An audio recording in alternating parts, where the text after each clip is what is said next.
આજે આપણે વ્યાજ વિશે 30 દિવસમાં ધારો કે કઈ રીતે ગણતરી કરવી વ્યાજના દિવસોની તે વિશે સમજીએ. મિત્રો, આપણે ખ્યાલ છે કે વ્યાજ અત્યારે મહત્વની ભૂમિકા ભજવે છે. ધંધા વેપારની અંદર તમને એમ લાગે કે ચલો ભાઈ આપણે મૂડી તો છે પણ ધંધો વધારવો છે તો આપણે વ્યાજે તમારે ધારો કે આપણે શું કરવું પડશે? પૈસા આપણે બેંકમાંથી લોન કરીને અથવા તો મિત્ર કે ફ્રેન્ડ પાસેથી પણ વ્યાજવા પૈસા લાવીને આપણે ધંધાની શરૂઆત કરી શકાશે.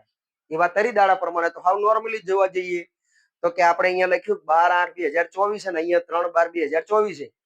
તો 2024 બંને સેમ છે. 8મા મહિનામાં ધારો કે લાયા ને આપણે 12મા મહિનામાં આપીએ છીએ તો 12 માંથી આપણે 8 બાદ કરવાના છે. એટલે 12 માંથી 8 બાદ કરીશું એટલે કેટલા વધશે? 4. ધારો કે તો આપણે પહેલા 4 કરીશું 30 દિવસ પ્રમાણે. તો કે 4 × 30 બરાબર આપણે 4 તરી 12 એટલે કે 120 દિવસ મિત્રો. પછી આપણે અંદર લખ્યું કે ભાઈ 12 તારીખે લાયા હતા ને તમે 3જી તારીખે પાછા આપ્યા તો તમે એમાં વહેલા આપ્યા તો કેટલા દિવસ આપણે વહેલા આપ્યા? તો કે 9 દિવસ. તો તમારા 120 દિવસમાંથી આપણે 9 દિવસને આપણે બાદ કરવાના છે. એટલે કેટલા વધશે? 111 દાડા. તો 100 ને આપણે 11 દાડા અહીં લખવાના છે. તો આ તમારા 111 દિવસ થઈ ગયા.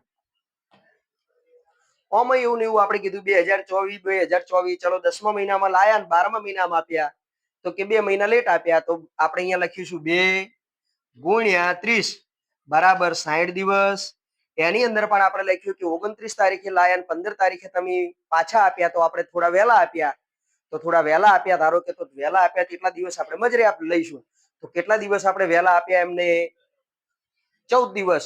તો એમાં માઇનસ આપણે 14 દિવસ કરવાના. 14 દિવસ માઇનસ કરીશું એટલે કેટલા દિવસ વચ્ચે આપણા 36 વચ્ચે ને રેડી? તો કે 46 દિવસ આપણે ધારો કે વચ્ચે એમ ભાઈ. તો આ તમારા 46 દિવસ ભાઈ. ઓમાં આપણે વર્ષ બદલાણું 2024 2025 તો કે 12 મહિનાનો ડિફરન્સ થયો. તો પહેલા 12 લખીશું. પહેલા 12 લખી અને વત્તા આપણે નીચેના જે છે તમારા મહિના એને પ્લસ કરીને ઉપરના મહિનાને બાદ કરીશું. તો કે 12 વત્તા આપણે 3 એટલે કે 15 મહિના. અને 15 મહિનામાંથી 8 મહિના આપણે બાદ કરીશું એટલે વચ્ચે કેટલા?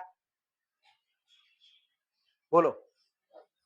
તો અહીંયા આપણે ખબર છે કે ભાઈ 15 માંથી 8 જાય તો 7. 7 × 30 બરાબર 7 તરી 21 એટલે કે 210 દિવસ. એમાં પણ આપણે કીધું કે 25 તારીખે આપણે લઈ ગયા હતા ને 28 તારીખે તમે આલ્યા એટલે કે મોડા આલ્યા. કેટલા દિવસ લેટ આપ્યા આપણે?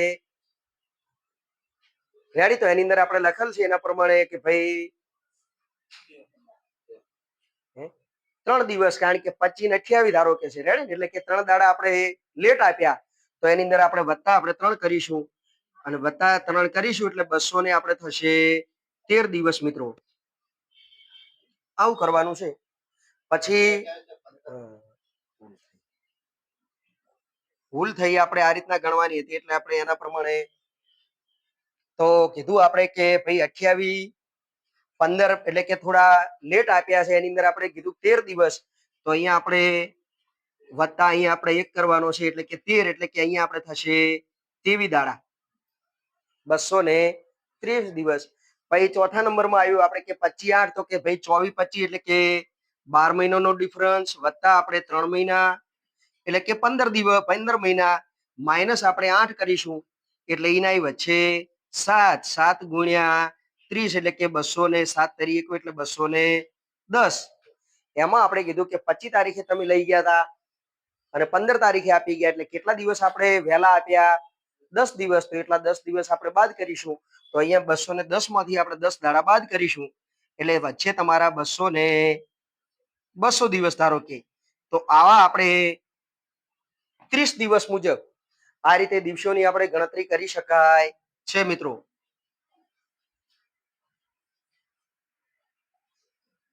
આભાર. બંધ કરો.